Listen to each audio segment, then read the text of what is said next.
Welcome to my channel, Stories by Dida. Enjoy and subscribe. بس يا سيدي، وهو ده كل اللي حصل. ومن وقتها كل ما بيشوفني يلف ويرجع تاني، ما بقاش عارف يخش الشارع بسببي. يا راجل، ده انت طلعت مش سهل يا أنس، وانا اللي كنت فاكرك جبان وفي حالك. على رأي المثل، ياما تحت السواهي دواهي. امال يا ابني امال، انا بس اللي مش بحب احكي علشان يعني ما خوفش الناس مني ويفضلوا كده فاكريني هادي. بس أنيسة جت. خد هنا يا أنس. ايه ده، هو انت هتروح لها كده على طول؟ لا طبعا، انت عايزه ايه يا أنيسة؟ وايه اللي جابك اصلا هنا؟ هو انت مش شايفاني قاعد مع صحابي قعدة رجاله؟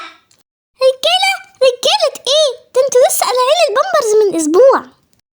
ايه يا عم أنس ده؟ ما تشوف اختك دي بتهزقنا. جرى ايه يا أنيسة؟ ايه اللي انت بتقوليه ده؟ عيب عليكي.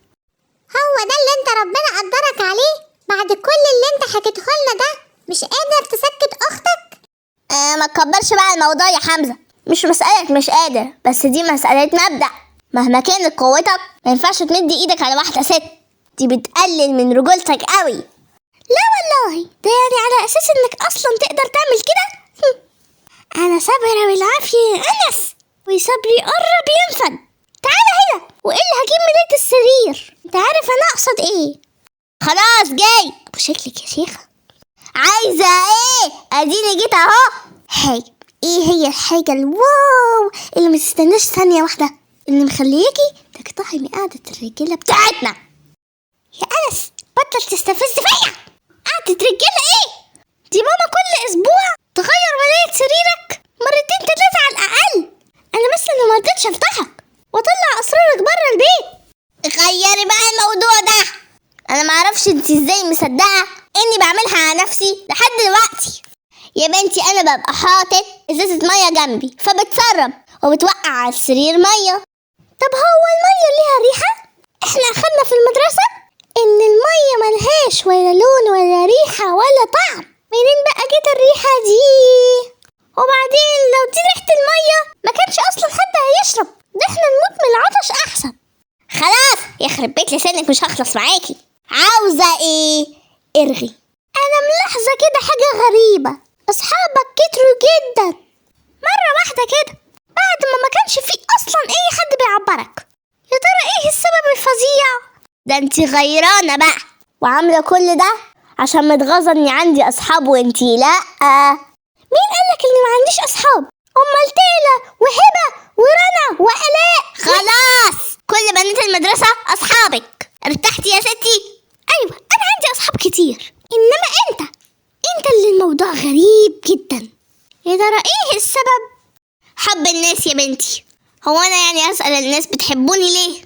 دي حاجه كده من عند ربنا ملناش دخل فيها. ما انا اصلا ما كانش المفروض اسالك، انا عارفه انك مش هتريحني خالص. سبحان الله. طب انت عايزه ايه دلوقتي؟ قولي. عايزه اطمن عليكي انس. ما انا قدامك اهو يا أنيسة، هو انا مسافر فرنسا؟ ما انا قاعد اهو. اطمني بقى وبلاش فرق. اما نشوف اخرتها معاك عيل متعب.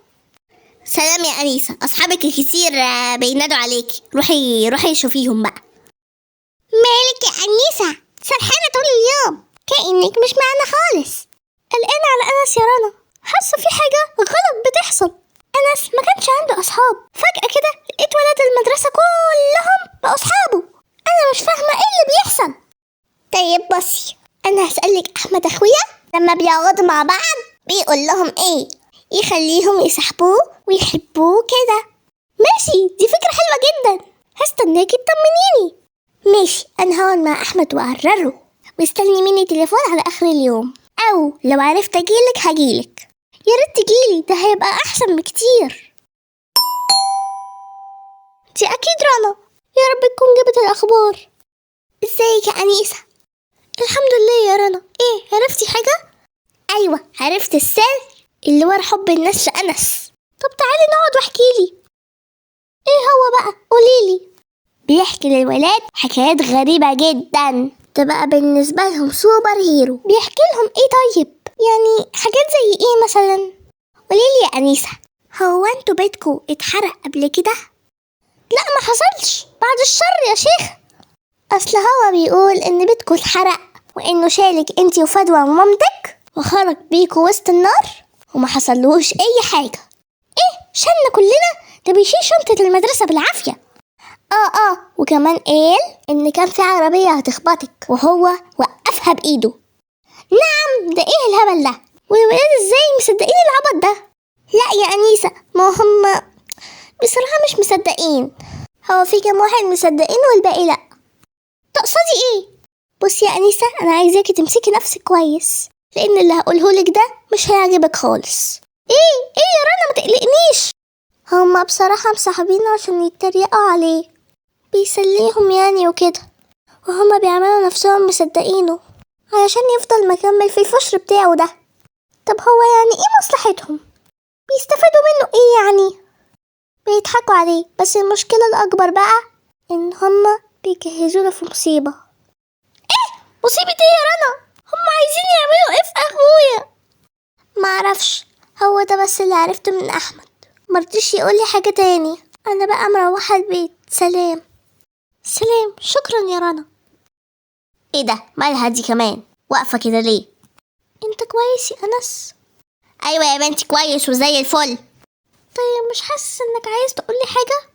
يا دي النيلة، على فكرة انتي مضايقاني من الصبح.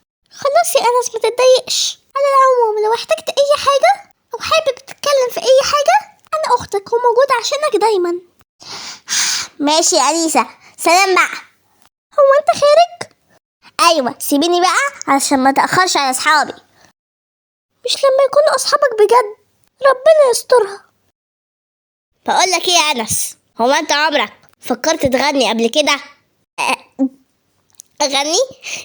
لا دي عمرها ما جت في بالي. اشمعنى يعني؟ مفيش، بس حاسس كده ان نبرة صوتك حلوة، ولو غنيت هيبقى صوتك جامد. لا بجد؟ طب والله ما انا كاسفك، هجرب. ماشي وعد يعني؟ هجرب فعلا. ايوه وعد. طب ايه رأيك بقى ان في مسابقة في المدرسة للغنى، ما تقدم كده فيها؟ خلي كل الناس تسمع صوتك. مش لما تدرب الاول؟ لا تدريب ايه؟ احنا ما تعودناش منك على كده، احنا عارفين انك جامد، مش محتاج تدريب، انت استاذ. ايوه صح، عندك حق. ماشي، يبقى اقدم في المسابقة دي. احنا هنضحك شوية ضحك. يلا بقى يلا، جمعوا كل اصحابكم، خلينا نضحك كلنا سوا. ودلوقتي مع المتسابق الرابع أنس. اتفضل يا أنس. 3 2 1. ولو الظروف هتسقف سقف اوعى توقف، سقف اوعى توقف، سقف اوعى توقف، ولو الظروف هتسقف. خلاص، شكرا يا حبيبي شكرا. اتفضل يا أنس واستنى نتيجة. بس أنا لسه ما خلصتش يا مس، لازم تديني وقت كامل، ده حقي. ايه ده يا؟ وبعدين بقى هو لسه هيغني تاني؟ يا اسكت انت اللي هناك، بطل غنى، والا كلنا هنسقف لك على وشك دلوقتي. هدوء. اتفضل يا أنس. ودلوقتي مع إعلان نتيجة المسابقة. المتسابقة الأولى صبا، نتيجة تصويتك 9/10. مبروك يا صبا يا حبيبتي. المتسابق التالي أمين، 8/10. مبروك يا أمين. المتسابق الثالث ياسمين، 7/10. مبروك يا ياسمين. والمتسابق الرابع والأخير أنس. للأسف يا أنس تصويتك 0/10.